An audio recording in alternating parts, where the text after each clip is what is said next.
тамхины талаар ярихад хамгийн түрүүнд тамхи маань өөрөө никотин агуулсан биеийн тасалж хунал үүсгдэг, ийм сэтгцийн хараат байдал үүсгдэг ийм ургамал байдаг. Тамхин 4000-аас 7000 төрлийн хортой бодисод агуулгадчихэйдэг. Үүнээс 40-оос 60 ширхэг нь болохоор 60 ширхэг хорно хорт тавдар үүсгэгч хоруу бодисод байдаг гэж үздэг. Тэгээд ерөнхийдөө бол татж байгаа тамхины утаагаар хажууд нь хэн нэгэн хүн тамхи татж байхад тийм үү, түүний утаагаар амьсгалж байгаа хүнийг дам тамхиталтанд өртөж байгаа хүн буюу идэхгүй тамхичд гэж нэрлэж байгаа. За хоногт 1 граммаас илүү никотин хэрэглэдэг бол сэтгэс нөлөөтэй донцсон буюу хараат байдалтай гэж үздэг.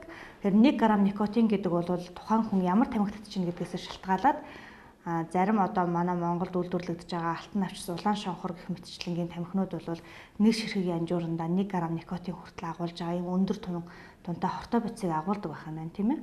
За тэгэхээр ямар тамхи татж ийн гэдгээс шалтгаалаад 1-2 ширхэг тамхи татхад л баргалж энэ өвчний он шин критерийг хангаж авч жишээтэй байдаг. За олон улсын өвчний ангиллаараа бол тамхинд онцох өвчин нь болохоор сэтгцийн өвчнөд хамаарагдаж явдаг ба F17 гэдэг дэлхийн эрүүл мэндийн байгууллагын баталснаар F17 гэж өвчний оншоор кодлогдож явдаг байгаа. Хүн өөрөө хүчил төрөгчийг агаараар амьсгалаад тийм үү. За цагаан мөгөрсөн хоолоогоор дамжуулаад 2 уушгинд нь хүрээд уушгины капилляр судсуудаар дамжуулаад хүчил төрөгч нь нисэлтэн ангижрах урвалд ороод бүх эдгэрэгтэн тогтолцоо энэ нисэлтэн ангижрах урвалын тусламжтайгаар яадаг байх нь вэхээр хүнс тэжээлийн бодисоо авдаг мөн энэ урвалын тусламжтайгаар бие махбод организм болохтой зэрэг үйл ажиллагаагаа явуулж идэг байх нь тийм үү. Гэтэл тамхи татахтаа зэрэг чинь тамхины утаагаар нөгөө амьсгалан шүү дээ хүчил төрөгчийн оронд уушгаар дамжаад капилляр судсуудаар нөгөө никотин гээд хортой бодис чинь дамжаад бүх эдгэрэгтэн тогтолцоо өгчөж хордуулдаг учраас ерөнхийдөө бол тамхинд хорддоггүй эргэтэн гэж бол хүний бие махбодд ерөөсөө байдгүй. Тэр цусны судсаар урсаж очиж байгаа бүх эдгэрэгтэнгүүд л тэр хортой бодисууд нь очиж байгаа учраас бүгд ингээд хордож идэг байна. Тэр туснаа болохоор тархины судсыг, захын судсыг, нарийн хялгсан судсуудыг болохоор сонгомлоор хатууруулж, гэмтээж, улам агшааж тийм үү. Ингэж нарийсгаж яадаг учраас бодисын солилцооны эрчмийг болохоор бууруулж яадаг. За тэгэхээр тамхи татаад эхлэнгүүт хамны хөндий хамгийн түрүүнд цагаан мөгөрсөн хоолоо уушгинд ордог. Тэгэхээр энэ хамгийн ихний амьсгалын эхний замууд эрхтүүлэнгүүд болохоор яах вэ гэхтэй зэрэг өөрөө тамхины хортой бодис нь илүү хүчтэй өртөж байдаг. Ийм учраас энэ амьсгалын замын өвчин, уушгины өвчнгүүд бол тамхинаас бол үүдэлтэй амьдралын энэ буруу хөвчлээс үүдэлтэй энэ өвчнүүдийн амьсгалын замаар үүсгэгдэж байгаа өвчнүүдийн гол хэдэж байгаа хүчин зүйл нь бол бас тамхи байдаг. Уушгины хавдар үүсгэхэд нөлөөлөх хүчин зүйлийн хамгийн гол хүчин зүйлүүдийн нэг бол тамхи мөнөөсөө мөн. За дам тамхиталтанд тухайн хүн яаж өртөхгүй байх ёстой юм бэ гэхээр эхлээд дам тамхиталтын талаар мэдээллийг бас сайн иргэд маань өөрсдөө эрүүл мэндийн боловсралтай байх хэрэгтэй тийм ээ. За нэг ширхэг энэ татж байгаа тамхич энэ 4000-аас 7000 төрлийн хортой бодисыг тэр тухайн хүн нэг удаа хэрглэж гин тийм үү. Гэтэл татж байгаа хүн маань энэ тамхины хортой бодисоор 100% хордож гин гэсэн үг. Гэтэл хажууд нь байгаа хүн бол энэ хорны 80%-аар буюу гадагш уурсж байгаа энэ утаануудад нь хордож идэг тийм үү. За татж байгаа хүн 20% хорддгийм байх гэсэн ойлголт төрөөд идэг. Энэ бол үгүй юм аа. Тухайн хүн бол өөрөө 100% хордно, хажууд нь байгаа хүн бол 80% хорддог байх нэ. За тэгээд тамхины утаатай өрөөнд нэг цагийн турш байхад 15 ширхэг тамхи татсантай тэнцвүүс хэмжээний хор тавдар үүсгэж байцаар хүн амьсгалж идэг. Тийм учраас хэрвээ танаа гэр бүлд тамхи татдаг хүн байгаа бол тийм үү гэрийнхээ энэ хайртай хүмүүсийн дунд энэ тамхины утаан дунд байлгаад ингээ хордуулад байх юм уу эсвэл ганцаараа гадаа гарч тамхиа татах юм уу тийм ээ үргэлжлүүлэн хорцоор байх юм уу эсвэл мэрэгжлийн эмч хүмүүст хандаж тамхинаас хэрхэн гарах арга замыг илэрхийлэх юм уу энэ талаар гэр бүлээрээ ярилцах хэрэгтэй. Ерөнхийдөө манай эрэгтэйчүүдийн дунд бол тамхи татах явдал бол маш дэлгэрэнгүй байна. Нэг 5 хүн тутмын 3 нь бараг тамхи татдаг гэсэн өгүүлэмжийг хэлж идэг. Тэгэхээр тамхи татах болохоор хортой зүйл биш. Тэр тусмаа бүр сэтгцийн өвчин гэж юусоо мэддэггүй. Тэгэхээр энэ талаар мэдээлэл сурвалжлагыг маш сайн өгөх юм бол хувь хүний эрүүл мэндэд хандах хандлага бол орчин үед бол шал өөр болоод байгаа шүү дээ. Бас тийм болохтой зэрэг энэ талын юмыг сайн өгөх хэрэгтэй хаа л гэж бодож байгаа. За аавууд хэрвээ тамхи татдаг бол хүүхдийнхаа дэргэд, гэр бүлийнхаа дэргэд, эцэг эхийнхаа дэргэд ер нь өөрийнхөө хайртай ойр дотны хүмүүсээ дам тамхи талтанд ингээ өртүүлэх гээд байдаг тал байдаг тийм ээ. Ер нь бол аавууд ч гэх юм байхгүй. Ер нь тамхи татдаг хүмүүс бүгд. Тэгэхээр би өөрөө хортой бодис хэрглэж байна гэдгийг ойлгож ухамсарлаж байгаа бол тухайн хүмүүсээсээ холдож ядаж тамхиа татаач. Эсвэл энэ тамхинаас гарах арга замыг ирэл хийлээч. Хажууд нь байгаа хүмүүс болохоор хордож байгаа хүмүүс болохоор өөрсдөө яах ёстой. Тухайн хүн шаардлага тавиач тий бидний ингэж хордуулдаг юм ийм учраас та гадаагаш тамхи энэ бол 100% одоо зүй ёсны одоо шаардлага учраас ямарваа нэгэн байдлаар цааргалахгүйгээр ерөнхийдөө ихэвчлэн миний хажууд битгий тамхи татаач гэд ингээд хэлэхэд бол хүлээж авах нь бол олонтой байдаг.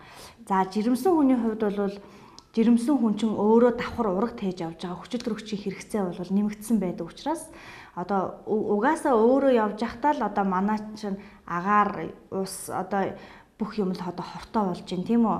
Бага молекул тоосонцрууд их нэмэгдсэн байна. Ингэхдээ зэрэг хүчил төрөгчийн хангалттай хэмжээгээр авч чадахгүй байгаагийн дээрээс тамхиг татаад ингээ хортой босоор амьсгалуулах юм бол одоо ураг бол яг нөгөө ээжтэй адилхан нөгөө 80% хороор нь хордоод ингээ байж байдаг. Ерөөсөө энэ амьгүй төрөлт, өсөлтгүй жирэмслэлт, зулбалт, үргүүдэл бол бас энэ тамхины хор нөлөө тодорхой хуваар бол эзэлж яадаг. Дээрэс нь нэмээд төрсэн хүүхдэд болохдоо зэрэг одоо 5 хүүхэд тутмын нэгдэн дам тамхиталтанд өртсөн бол дунд чихний өрөвсөлтөй, ууршигны бактериатай, хатгалгаатай, ууршигны одоо ямарваа нэгэн амьсгалын замын халдвар төвчнөр өвчлөмтгий ийм хүүхдүүд гардаг гэсэн судалгаа хүртэл байдаг.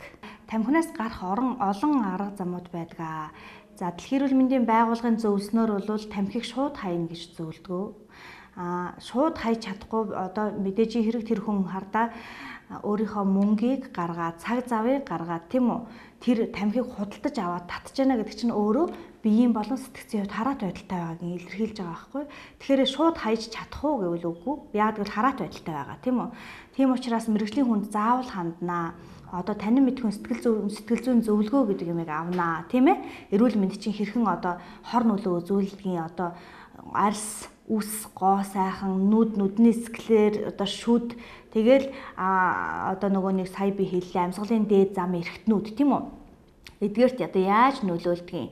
За цаашдаа удаан хугацаанд одоо хэрэглээд байх юм бол одоо бэлгийн сулрал өргүүдлээс ахуулаад олон хор уршиг байдгаа. Энийг одоо ухуулж ойлгуулнаа. Тэрнээс гадна одоо эмчилгээний олон аргууд байна л да. Зүү тавьж гин уламжлалт эмчнэр одоо энэ чихний одоо мэдрэлийн цэгүүд дээр одоо тодорхой хэмжээний энэ тамхи татах дур хүслийг одоо унтаа байдалд байлгаж байдаг энэ зүүнүүдийг тавьдаг. За мөн одоо лазер эмчилгээ хийж гин тийм үү? Лазер эмчилгээ бол бас өртөг өндөртэй ч гэсэндээ үр дүн бол маш өндөртэй.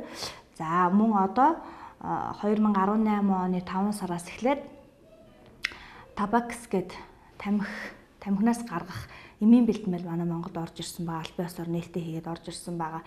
Тэгэхээр энэ мэтчлэнгийн тэгээд ерөнхийдөө хувь хүн бол өөрөө л одоо тамхинаас би одоо гарч чадна гэсэн юм бүрэн итгэлтэй байх юм бол одоо тамхиг бол хаяхад бол ямар нэг асуудал байхгүй байх нэ. За мөн одоо энэ электрон тамхины арга байна тийм ээ. Электрон тамхи бол одоо хүн тамхи татахад маш их хугацаа зарцуулдаг юм байна л да. Жишээлх юм бол нөгөө тамхиа татахын тулд мэдээжийн хэрэг ажлынхаа байрнаас гадаа гарна, тамхиа асаагаа татах зурж нэг 3-5 минут болно тийм үү. Тэгээ буцаад орж ирнэ. Энэ өдөрт нэг 5-10 ширхэг тамхи татдаг байлаа гэхэд олон удаа ингэ хийгддэг юм маш их зав гараад байдаг. Тэгэхээр тамхи татхаа болонгууд хүн яаж байна гэхээр их завтай болоод ганихраад эхэлдэг юм байна. Одоо тэр одоо хорц зуршлыг эрүүлэр сольж байгаа нэг арга хэрэгсэл гэж болно л доо. Өөрөөр хэлбэл одоо тамхи татж байгаа үе тэр мэдрэмжээ бол өөрөө авч яадаг боловч нөө цаад хортой бодисороо бол амьсгалахгүй л гэсэн үг. Тийм арга байдаг. Мөн никотины орлуулах эмчилгээний арга гэж байдаг. Энэ болохоор тухайн хүн хичнээн ширхэг тамхи татдгийн түрүүн би хэлсэн тийм ээ. Одоо хэдэн миллиграмм нэг янжууртаа хэдэн миллиграмм никотин агуулдаг тамхи татдаг вэ?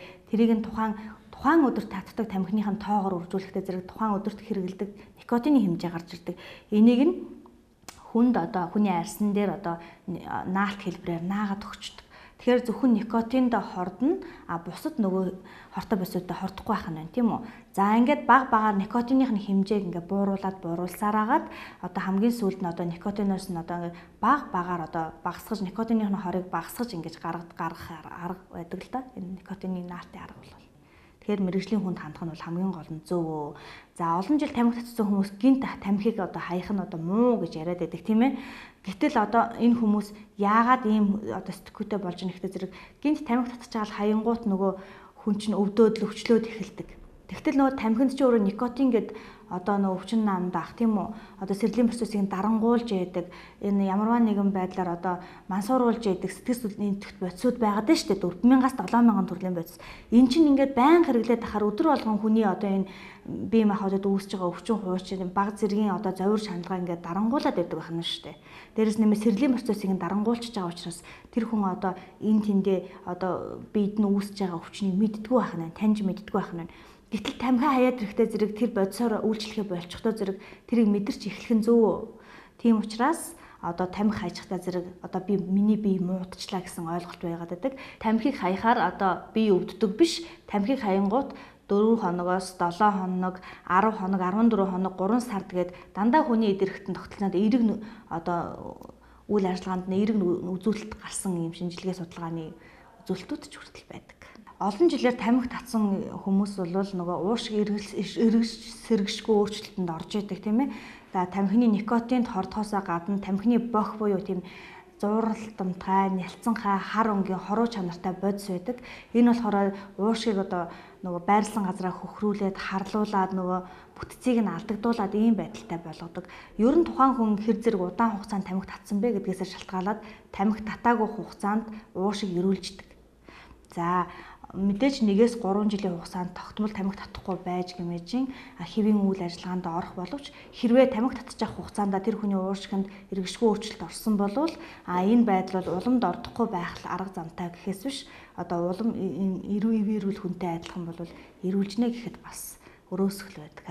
За өсвөр насны хүүхдүүд бол ерөнхийдөө даган дуурайх хандлагатай байдаг тийм ээ. Нэг нь тамхи татахаар одоо нөгөө өсвөр насны хүүхдүүдийн хамгийн гол онцлог нь юу юм бэ гэхтэй зэрэг одоо бие даагаа том болцсон юм шиг мэдрэмж төрдөг байхгүй.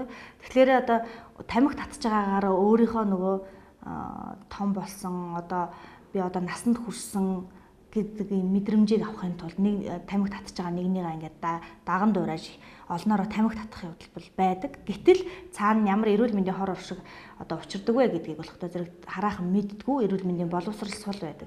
Энэ дээр болохоор ерөнхий боловсролын сургуулиудын одоо багш нар, ерөнхий боловсролын сургуулийн эмч нар, сэтгэл зүйч нийгмийн ажилтнууд бол эрүүл мэндийн боловсролыг бол илүү төлхөө өгөх ёстой болов уу гэж боддог. Тамхи татснаар жин хасдаг гэдэг бол өрөөсгөл ойлголт юм аа.